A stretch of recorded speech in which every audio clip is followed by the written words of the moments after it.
Hello everyone, this is Professor Pawan Shonkar and I welcome you in the 30th lecture of Machine Design and Drawing 2. And after completion of V-Build and its a numerical, let us jump to the next part, that is V-Build and rope drives. So it is a last past part of second unit, okay, and it's been a very huge gap due to final year exam. So let us resume our last, that is the remain part of second unit, we belt and rope drives. तो इससे पहले हमने flat belt और उसके numerical complete किए हैं. We belt को start करते हैं. सो what is we belt? We belt नाम क्या सजेस्ट करेगा? उसका क्रॉस सेक्शन. ओके, सो जैसा फ्लैट बेल्ट का अगर क्रॉस सेक्शन देखते हैं तो एक छोटा सा रेक्टेंगल आपको मिलेगा, स्क्वायर मिलेगा.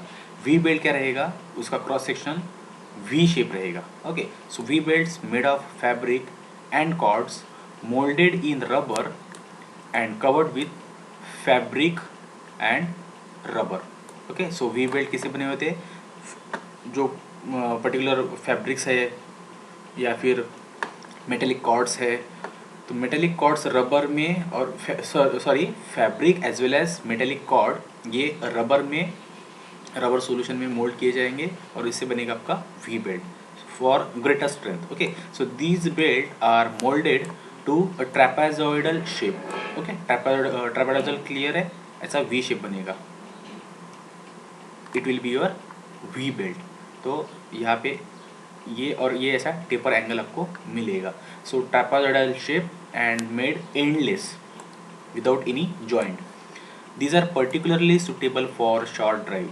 वेरी इंपॉर्टेंट पॉइंट कि फ्लैट बेल्ट से कंपेरेटिवली ये शॉर्ट डिस्टेंस के लिए डिज़ाइन किए जाएंगे. Included angle for V belt is usually from 30 degree to 40 degree. तो ये जो एंगल आपको दिख रहा है, ये जो इंक्लूडेड एंगल है, okay, that is 30 to 40 degree. So 30 to 40 degree ये कंबाइंड एंगल नहीं, एक वर्टिकल के साथ में.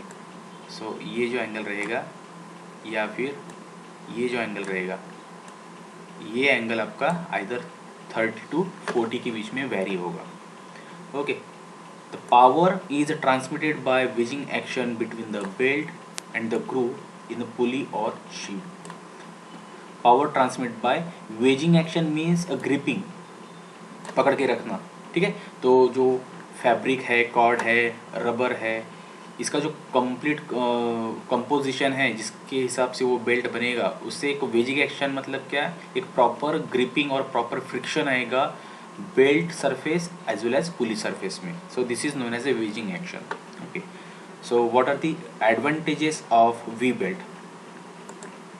तो एडवांटेज देखते हैं. सबसे पहला, V belt drive gives compactness due to small distance between centres. Okay, then drive is positive because slip between the belt and pulley groove is negligible. That means as compare to flat belt drive there is a chances of slip. वही chances, वही probability यहाँ पे we belt में कम हो जाएगी. Slip percentage थोड़ा सा कम हो जाएगा. Okay, next advantage is V belt are made endless, that means without any joint. Okay, and there is no joint troubles, therefore drive is smooth. It provides longer life 3 to 5 years. Comparatively flat belt से कम ही है, लेकिन distinguish या फिर comparison किस हिसाब से है? अगर शॉर्ट डिस्टेंस है you should prefer V belt. If there is a long distance but not more than 8 metre. Okay, flat belt drive भी 8 मीटर्स के लिए ही सूटेबल है, उससे ज़्यादा नहीं. So very short distance, so you should go for V belt drive. It can be easily installed and remove. तो ये तो पॉसिबल है हर एक ड्राइव में. Now the disadvantages in case of V belt drive are, number 1, the V belt drive cannot be used with large centre distance. Okay, ये सबसे बड़ा डिसएडवांटेज है कि अगर 8 मीटर तक की आपको ड्राइव चाहिए है, पावर ट्रांसमिट करना है over 8 metre distance, so you should go for flat belt drive. And if in case you need a center distance more than 8 meter, then both flat belt as well as V belt is not suitable. In that case rope drives, जैसे हम आगे पढ़ेंगे fibre रोप, wire rope, तो रोप drives वहाँ पे use होते हैं. So because of large weight per unit V belt larger distance के लिए सुटेबल नहीं है. ओके, कंस्ट्रक्शन, सेकंड पॉइंट है, construction of pulleys for V belt is more complicated than flat belt drives. क्यों? क्यों वी बेल्ट की जो police है वो कॉम्प्लिकेटेड स्ट्रक्चर में, क्योंकि जैसे बेल्ट फ्लैट बेल्ट है तो पुली भी फ्लैट है, लेकिन अगर बेल्ट को ग्रूव है जैसे लाइक ऐसा वी शेप है, इसमें फिट बैठने के लिए आपकी पुली भी ऐसी रहेगी, इसका इंप्रेशन ऐसा रहेगा। तो ये एक कॉम्प्लिकेटेड स्ट्रक्चर हो गया मैन्युफैक्चरिंग में, which involves extra cost. Okay, cost भी एक्स्ट्रा आएगी and complicated in manufacturing. Since the V belts are third point, since the V belt subjected to certain amount of creep, therefore these are not suitable for constant speed application such as synchronous machine and timing devices. Okay, so ये भी एक बहुत बड़ा disadvantage है कि वहाँ पे क्रिप के भी चांसेस रहेंगे, स्लिप के चांसेस तो कम हो जाएंगे लेकिन क्रिप के चांसेस ज़्यादा है। ओके, और इसलिए फिर ये जहाँ पे कांस्टेंट स्पीड एप्लीकेशन है वहाँ पे यूज़ नहीं होंगे, but wherever the short distance are there you can use V belt. Okay, now ratio of driving tension for V belt. तो इसमें डायरेक्टली ये रिलेशन हमें देखना है, जैसे हमने एक देखा था बेल्ट टेंशन का एक relation 2.3 log T1/T2 is equal to mu theta. हमने म्यू थीटा देखा था जहाँ पे T1 और T2 अगर कोई भी ओपन बेल्ट ड्राइव या फिर क्रॉस बेल्ट ड्राइव है वॉट एवर, तो यहाँ पे T1 और T2 क्या थे, ये बेल्ट टेंशन थे। जैसे यहाँ पे नीचे की डायग्राम में आपको दिख रहा है, वैसे तो ये वी फ्लैट ड्राइव के लिए है, लेकिन कंसिडर कि ये एक पुली है, ये दूसरी पुली है, और एक उसकी बेल्ट की टाइट साइड है और एक स्लैक साइड है। तो जनरली टाइट साइड नीचे रहेगी, बॉटम में रहेगी, और स्लैक साइड ऊपर रहेगी। तो T1 टेंशन यहाँ पे है, ठीक है, और यहाँ पे रहेगा आपका T2 tension. So what are T1 T2? T1 T2 are the tight side and the slack side, or the tensions in tight side and slack side of the open belt or cross belt। ठीक है, mu क्या था इसमें, mu है coefficient of friction between belt surface and pulley surface. What is theta? Theta is angle of contact for belt and pulley. Okay, now what is this cosec beta? ये एक extra term है beta. अब ये beta क्या है, तो आप ऊपर की डायग्राम में देख सकते हो, this included angle is beta. That means अगर बेल्ट वी शेप है, वी क्रॉस सेक्शन है, तो वी शेप ही ग्रूव भी लगेगा, मतलब पुली भी लगेगी। इट इज़ नॉट नेसेसरी कि मतलब वी बेल्ट और फ्लैट पुली भी हम यूज़ कर सकते हैं, that is a rare combination, but we can use it. उससे क्या होगा कि जैसे पुली में जो खर्चा हो रहा है एक्स्ट्रा, उसकी मैन्युफैक्चरिंग में, उसके डिज़ाइन में, वो बचेगा, ठीक है, और रिजल्ट्स सेम ही मिल रहे हैं अगर सपोज, तो in that case you can use flat pulley and we belt. But जो वी बेल्ट रहेगा उसका जो इंक्लूडेड एंगल रहेगा, जैसे ये पुली का सरफेस है और यहाँ पे हैचिंग में जो दिख रहा है आपको रेड में हैचिंग में वो बेल्ट है, तो ये जो इंक्लूडेड एंगल दिख रहा है twice beta. Okay, this angle, this is the angle, required angle की जिसकी हम बात कर रहे हैं यहाँ पे कि ये बीटा क्या है, तो बीटा ये दो पुली का जो टेपर्ड एंगल है वी का, वो एंगल है, जो वी एंगल जिसको बोलेंगे वो है, बट वो that is not the beta, that is a twice beta, ठीक है, ट्वाइस बीटा। तो वो बीटा हमें यहाँ पे कंसिडर करना है when belt is of V shape. Okay, so जो फॉर्मूला हमारा इससे पहले था बेल्ट टेंशन निकालने का 2.3 log T1/T2 म्यू थीटा, उसमें एक टर्म और ऐड होगी अभी, cosec beta. Okay, cosec beta,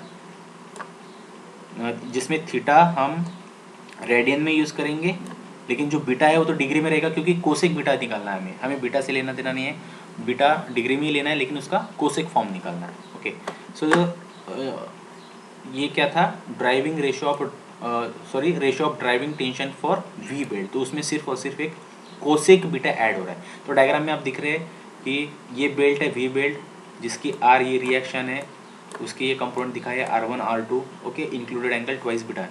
सो R1 क्या है इसमें, normal reaction between belt and side of group. Okay, इस साइड में जो फोर्स एक्ट हो रहा है, अब अगेन ये फेस में है, ये फेस पे भी एक रिएक्शन फोर्स रहेगा, ठीक है, तो वो भी R1 ही है।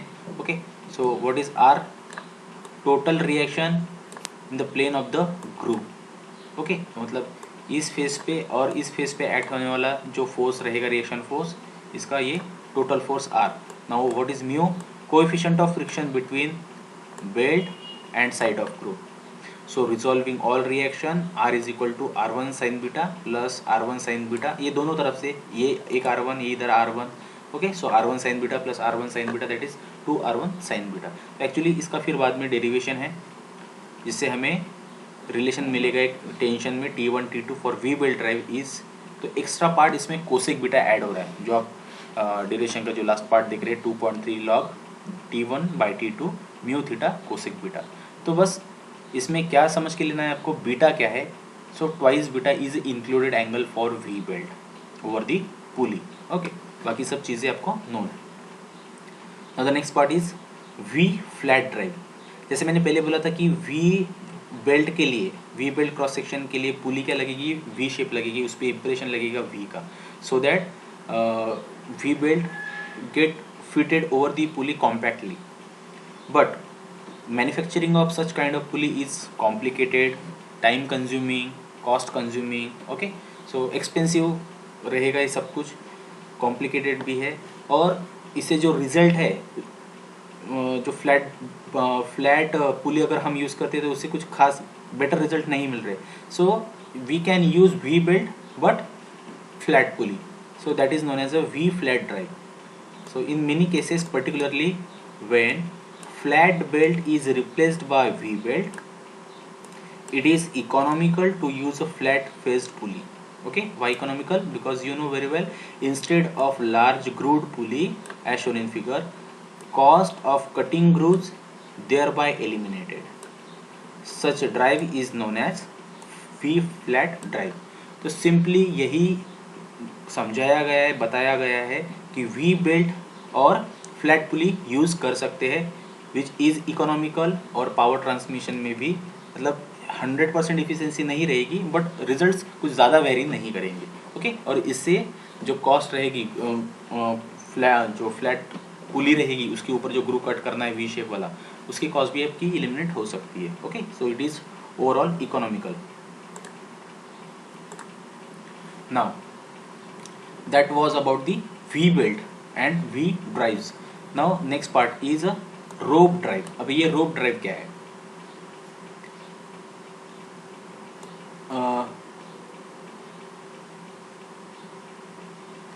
Rope drives are widely used where large amount of power is to be transmitted.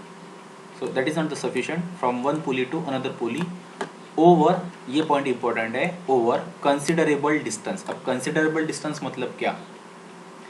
So it may be noted that use of flat belt is limited for transmission of moderate power from one pulley to another when two pulleys are not more than 8 metres apart. अगर 8 metre से ज़्यादा distance है तो flat belt cancel हो गया, ठीक है। We belt तो वैसे भी शॉर्ट डिस्टेंस के लिए ही डिज़ाइन है। तो जैसे आपको 8 मीटर से ज़्यादा सेंटर डिस्टेंस चाहिए between two pulleys, you should go for rope drives. तो मैक्सिमम पावर तो ट्रांसमिट होगा ही, लेकिन 8 मीटर से ज़्यादा डिस्टेंस के लिए भी पावर ट्रांसमिट किया जा सकता है via only rope drives, okay. Proceeding further, if large amount of power is to be transmitted by a flat belt, अगर हम पावर मैक्सिमम पावर ट्रांसमिट करनी है फ्लैट बेल्ट से, सो और डिस्टेंस भी ज़्यादा है, तो what may happen, it would result in excessive belt cross section. That means tension कुछ नहीं है, लेकिन बस जो बेल्ट का क्रॉस सेक्शन है वो आपको बढ़ाना पड़ेगा। सो अगेन इट में इनकट एक्स्ट्रा कॉस्ट। वैसे तो ऐसे बेल्ट मैन्युफैक्चर होते ही नहीं कि जिसमें क्रॉस सेक्शन उसका बहुत ज़्यादा है। आपने देखा होगा कि एक छोटा सा रेक्टेंगल मिलेगा क्रॉस सेक्शन का जब फ्लैट बेल्ट ड्राइव्स यूज़ होती है। सो अगर आपको बहुत ज़्यादा पावर ट्रांसमिट करनी है और बहुत ज़्यादा डिस्टेंस भी है, ज़्यादा डिस्टेंस मतलब 8 मीटर से ज़्यादा डिस्टेंस पे आपको फ्लैट बेल्ट से अगर पावर ट्रांसमिट करना है तो आपको क्रॉस सेक्शन बढ़ाना पड़ेगा बेल्ट का, which is not feasible actually, okay.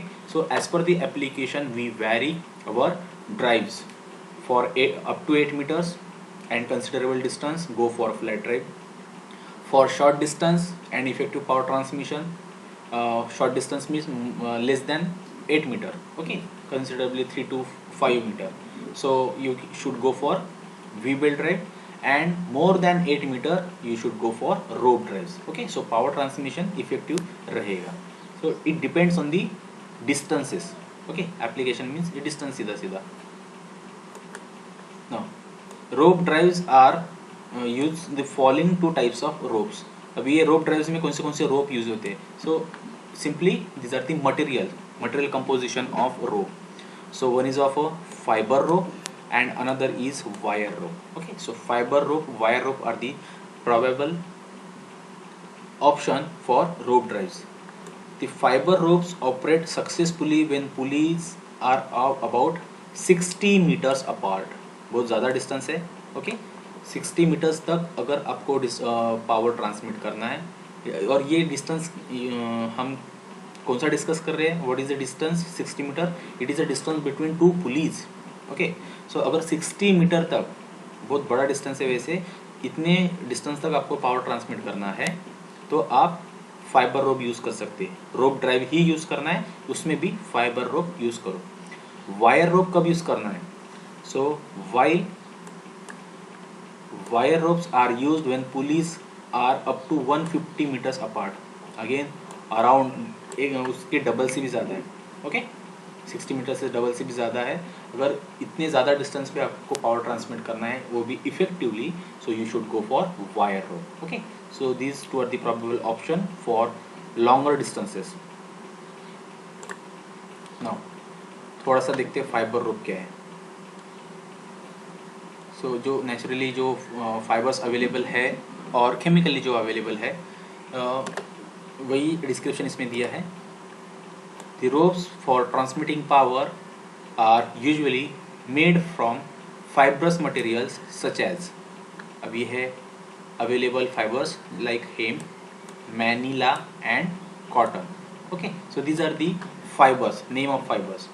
Since the hemp and manila fibers are rough, therefore the ropes made from these fibers are not very flexible and possesses poor mechanical properties. So यहाँ पे एक सीधा सीधा comparison बताया कि hemp and manila fibers are rough. Okay, so इससे अगर जो कुछ भी फाइबर और जो रोप बनेगा, फाइबर रोप बनेगा, वो क्या है, थोड़ा सा फ्लेक्सिबल भी नहीं है और मैकेनिकल प्रॉपर्टीज़ उसमें कम है. अब मैकेनिकल प्रॉपर्टीज़ डिपेंड कि उसमें वो टेंशन कैरिंग कैपेसिटी कितनी है वगैरह. ठीक है, वेयर एंड टेयर उसका जल्दी होता है या नहीं हो रहा है, लोड कैरिंग कैपेसिटी उसकी कितनी है.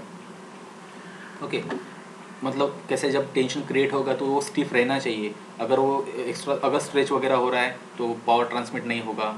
ओके, सो और प्रॉपर फ्रिक्शन होना चाहिए between the pulley surface and the belt या फिर यहाँ पे अभी हम रोप ये वर्ड यूज़ करेंगे क्योंकि बेल्ट वाला पार्ट खत्म हो गया हमारा, हम रोप के लिए भी देख रहे हैं. So rope drive. So these two options like hemp and manila are not that much effective. The hemp rope have less strength as compare to the manila rope. Okay, in between hemp and manila, hemp is not that much effective. When the hemp and manila ropes are bent over a sheave, जब पुली के ऊपर वो wound होगा, उसमें एक जो bent रहेगा, there is something sliding of the fibers causing rope to wear and shape internally. That means power ये है, सॉरी प्रॉब्लम है. ठीक है, जब पुली के ऊपर वो वाउंड होगा और पावर जब ट्रांसमिट होनी है, जब मतलब जो बेल्ट की वेलोसिटी में रहेगा, रनिंग में रहेगा, ठीक है, तो उसमें वेयर आने की चांसेस है. So in order to minimise this effect, okay, so in order to minimise this defect, rope fibres are lubricated with a tar. Okay, tar you know, road वाला. ओके, टैलो और graphite. सो इससे वो coated रहेगा या फिर coat किया जाना चाहिए. Okay, lubrication also make the rope moisture proof. The hemp ropes are suitable only for hand operated hoisting machine as a tie rope for lifting, tackle, hooks. तो ये जो हेम्प रोप है वो हैंड ऑपरेटेड जो कुछ भी मशीन्स रहेगी उसके लिए सुटेबल है. Cotton ropes are very soft and smooth. Lubrication of cotton rope is not necessary. ज़रूरत नहीं है लुब्रिकेशन की. यहाँ पे ऊपर लुब्रिकेशन क्यों हो रहा है? उसको मॉइस्चर प्रूफ करने के लिए. ठीक है। तो यहाँ पे लुब्रिकेशन करने की ज़रूरत नहीं है। लुब्रिकेशन किससे हो सकता है, जैसे यहाँ पे मेंशन किया था टार, टैलो और ग्रेफाइट, ठीक है। अगर मॉइस्चर रहेगा, मतलब सपोज वो वेट है, रोप अगर वेट है तो स्लाइड होगा, उतनी वो पुली रोटेट नहीं हो रही है, मतलब वहाँ पे स्लिपेज है, ठीक है। और due to slippage power effectively transmit नहीं हो रहा है। तो यही जो चीज़ है कि lubrication, it is not necessary in cotton rope, okay. So in cotton rope, lubrication of tar, tallow or whatever that graphite is not necessary. But if it is done, it reduces the external wear between rope and grooves of.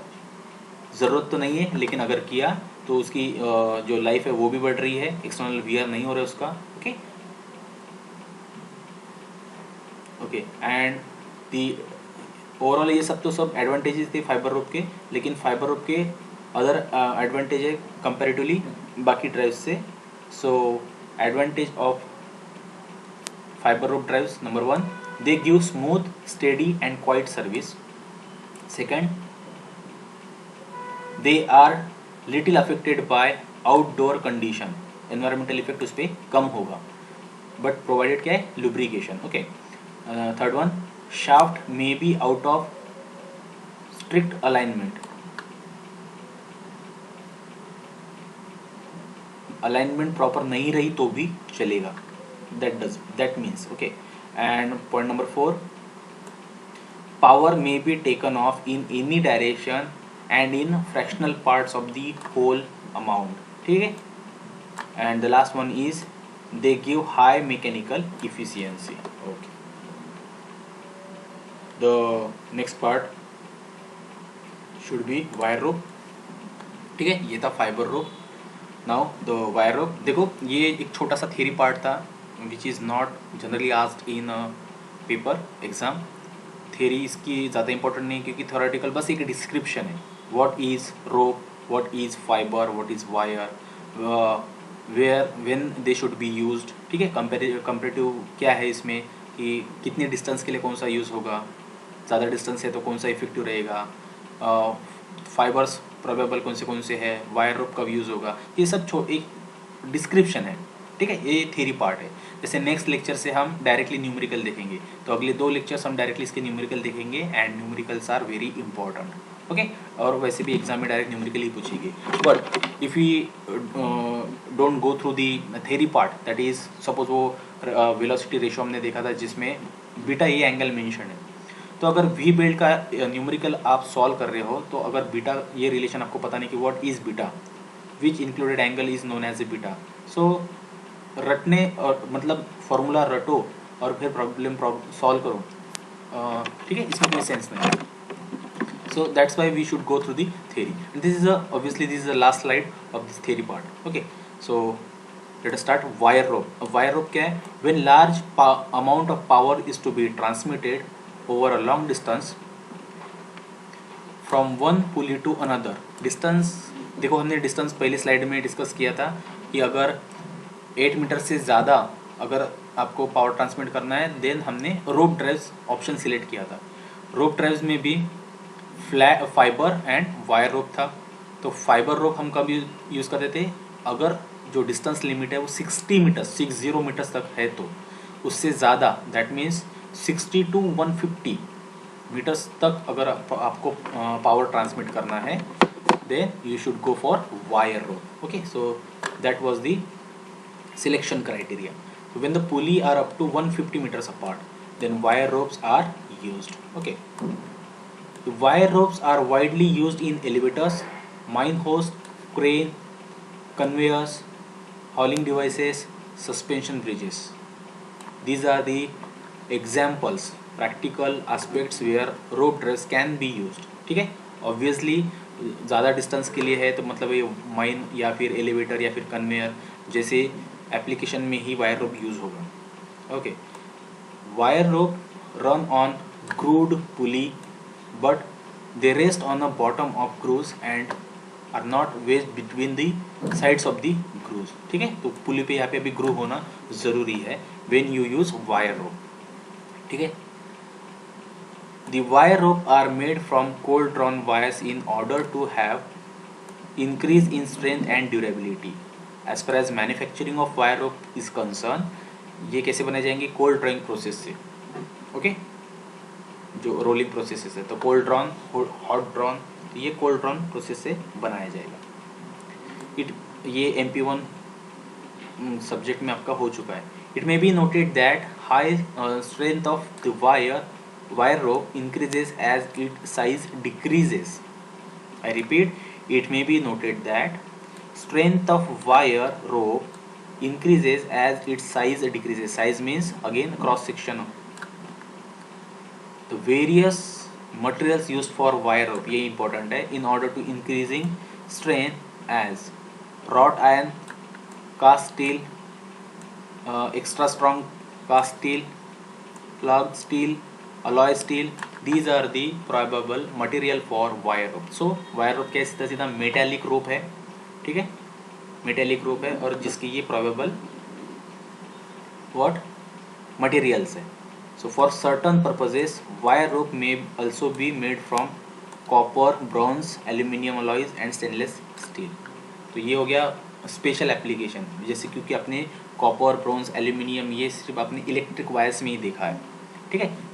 और wire है, these are not used as a drive. हम power transmission drive के लिए उसको use नहीं करेंगे. These are the applications in electrical field, ठीक है. सो ड्राइव मतलब क्या है? जहाँ पे पावर ट्रांसमिट करना है उस हिसाब से, और वहाँ पे आपको specially particularly copper, bronze, aluminium alloy के अगर रोप यूज़ करना है, so that is different thing. Okay, but obviously you know very well as compare to steel, cast iron, copper, bronze, aluminum are the costlier materials. Okay, so these material in pure form as well as its alloys can be used to manufacture wire ropes. Now advantages of wire rope. Advantages क्या क्या है? Number 1, these are lighter in weight and offer silent operation. Okay. Second one, these can withstand these can withstand shock loads. These are more reliable and durable. The efficiency is high and cost is low. ठीक है. As the wire ropes are made of only metal or alloys, तो ये certain thing है कि यहाँ पे strength ज़्यादा रहेगी, durable रहेगा, reliable रहेगा, life ज़्यादा रहेगी, ठीक है. Obviously जैसे यहाँ पे लिखा तो है लास्ट पॉइंट की efficiency is high, cost is low, but cost is low किस कंपेरिजन में? ओवरऑल कॉस्ट में, क्योंकि सिर्फ और सिर्फ वायर रोप की फाइबर रोप से अगर कंपैरिजन करेंगे तो उसकी कॉस्ट ज़्यादा है, ठीक है. लेकिन पावर इफ़िशियंसी और ओवरऑल सेटअप में अगर उसको कंपेयर करेंगे then it may be in low cost. Okay, clear. तो ये था theory part V belt and rope drives का, और अगले लेक्चर्स में हम न्यूमेरिकल देखेंगे. Okay, so thank you.